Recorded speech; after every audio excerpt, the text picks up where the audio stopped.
আসসালামু আলাইকুম রহমতুল্লাহ। প্রিয় শিক্ষার্থীবৃন্দ, আশা করি সকলেই ভালো আছেন।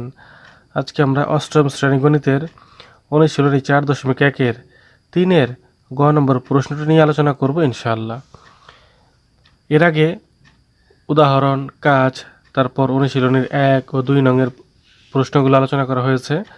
সেই ভিডিওগুলো পেতে চাইলে ডেসক্রিপশন বক্সের মধ্যে প্লে লিস্টের লিঙ্ক দেওয়া আছে, সেখান থেকে দেখে আসতে পারেন।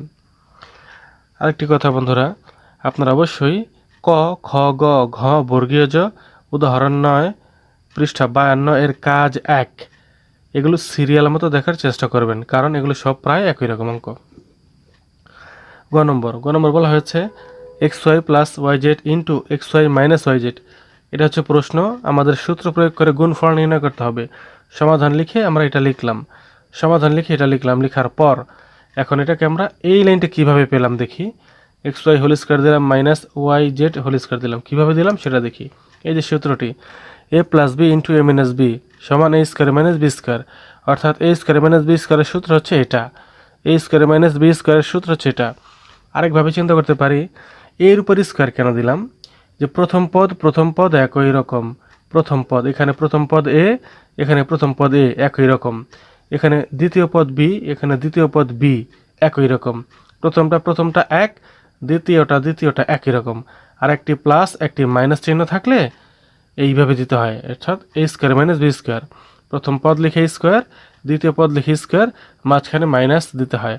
ঠিক এটার মতো আমরা এটা করেছি। দেখি xy প্রথম পদ, এখানে প্রথম পদ xy, এখানে প্রথম পদ xy একই রকম। দ্বিতীয় পদ yz একই রকম। একটি প্লাস চিহ্ন রয়েছে, একটি মাইনাস চিহ্ন রয়েছে, তাহলে এটাকে আমরা এই সূত্রের মতো করতে পারি। প্রথম পদে xy লিখে স্কয়ার দিয়ে দিব, ব্র্যাকেট দেব। এই জন্য এখানে দুটি রয়েছে, এই জন্য ব্র্যাকেট দিয়ে দিতে হবে। যদি একটি থাকতো ব্র্যাকেট দিতাম না। তো কি xy লিখে স্কয়ার, তারপর yz দিয়ে স্কয়ার দিতে হবে, দ্বিতীয় পদ yz এটা দিয়ে স্কয়ার দিব, মাঝখানে একটি মাইনাস চিহ্ন দিতে হবে। তাহলে এই দুটি লাইন আমরা এই সূত্রের মতো করে ফেললাম। তারপর এখানে দেখি এই লাইনের পর এই লাইনটা কিভাবে হলো।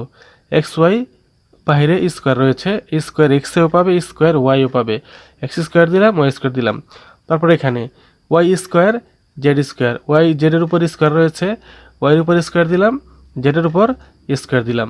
এই স্কয়ারটা দুজনকে দিয়ে দিলাম। এখানে আর তেমন কোনো কাজ নেই। এখন এখান থেকে একটি কমন নেওয়া যায়, সেটা হচ্ছে এখানে ওয়াই স্কয়ার রয়েছে, এখানে ওয়াই স্কয়ার রয়েছে। তাহলে একটা ওয়াই স্কয়ার ব্র্যাকেটের বাইরে নিয়ে গেলাম, মানে কমন নিলাম। কমন নেওয়ার পরে কাজ কি, ওয়াই স্কয়ার দিয়ে এটাকে ভাগ দিব। ভাগ দিলে ওয়াই স্কয়ার কাটা থাকে এক্স স্কয়ার। এই যে এক্স স্কয়ার লিখে দিলাম। এবার মাইনাসের মাইনাস থাকবে। এই ওয়াই স্কয়ার দিয়ে এটাকে ভাগ দিব। ওয়াই স্কয়ার কাটা যাবে, জেড স্কয়ার থাকবে, জেড স্কয়ার লিখে দিলাম। এটাই হচ্ছে আমাদের অ্যান্সার। গ নম্বরের অ্যান্সার হচ্ছে এটা।